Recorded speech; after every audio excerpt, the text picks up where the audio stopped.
been from Fascinelli with Pollard coming in? Yeah, it's been good. I think we got several guys that can play center. Gage can play center, and now with Pollard going over there, they'll kind of go back and forth just to give us a little bit more depth. But to be honest, I didn't even think about it till you just said it. So it's a good thing if it hasn't been an issue with snaps and all that stuff.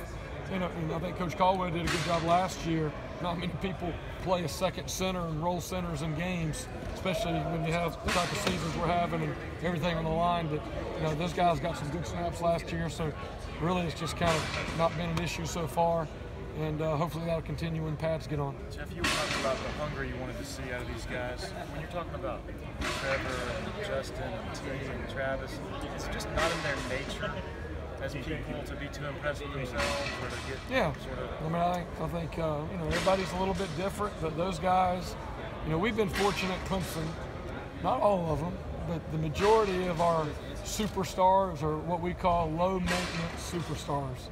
Like when I think about Sammy and I think about Nuke, them guys, they grinded, they put in the work, they were not worried about the fame and attention and all that while they were here. They had Zoom-like focus, and you could go on with a lot of guys at different positions offensively.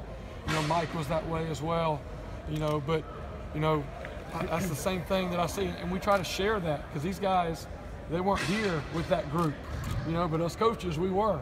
And so we got video, we can kind of show them, but the little things that you look for is like when you're doing drills and it's just RVA routes on air and it's finishing a play after you make the catch, that 15-yard burst and not pulling up early and just kind of coasting and relaxing.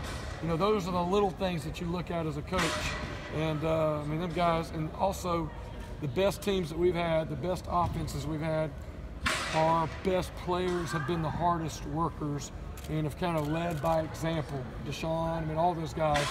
And it's like, man, these guys are almost like clones in that regard, which is a good sign. What did the playoff performance by Justin do for him going into the offseason and getting ready for his sophomore year?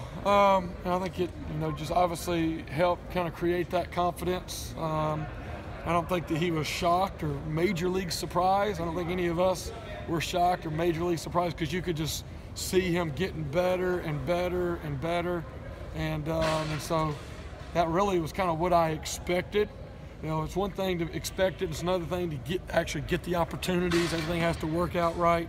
But I think it was a great exclamation point on a special freshman season. And now it's time for a sophomore season. So that's kind of the next day. We got back the very next day after the championship, and I met with all the wideouts, and my message to Justin was, I pulled up a lot of guys' sophomore seasons that weren't quite as special as their freshman season.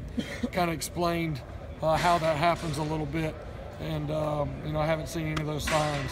I think he's going to continue. And I've already seen in the first 2 days of spring ball, he's better than he was last year, which is exciting, but also a little scary. So, how much does it help that he's kind of the low maintenance star that you mentioned? The fact that it seems like if a freshman has those two kind of performances, maybe he shows up to start this year with a little bit more of a bloated ego. Well, I think number one, his personality.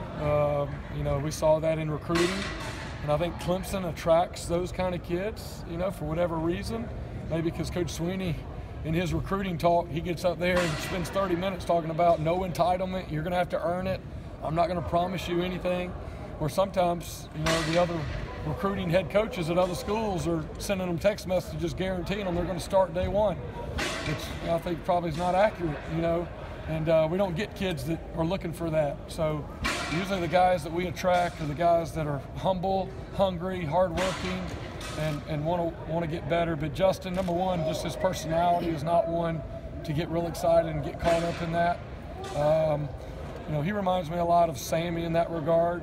Sammy was just kind of humble, ho-hum, no big deal. That's kind of how Justin is. He knows what's out there, but he's not worried about that. He's really locked in, focused, and it's just his humble personality that he gets from his mom. That's what I would say. Reminds me a lot of his mom. Jeff, how much does it help that you guys, you go from playing in the national championship, you get back and you start mat drills pretty much, and then you go straight into spring practice, and how much does that help keep the guys in shape and focused on what they got to do? Yeah, I think for us it's become normal, I think 3 of the 4 years to go from national championship game, have a quick winter, and then be right back out there. So we want that to kind of be the norm. We have that calendar. You know, we know exactly, you know, kind of what that feels like. And I think it's good. I mean, as a coach, you want to get back out there. I think one of the hardest times for me as a coach is that January and February where you're out recruiting, you're kind of away from the guys, and you just can't wait to get back, you know, kind of this time of the year, be able to see them every day and be around them and get back to coaching ball. And but yeah, there's no doubt. I mean, it's great, but it just kind of reminds you of last year, starting over, kind of know what could be, but where are we now and what do we have to do to get there?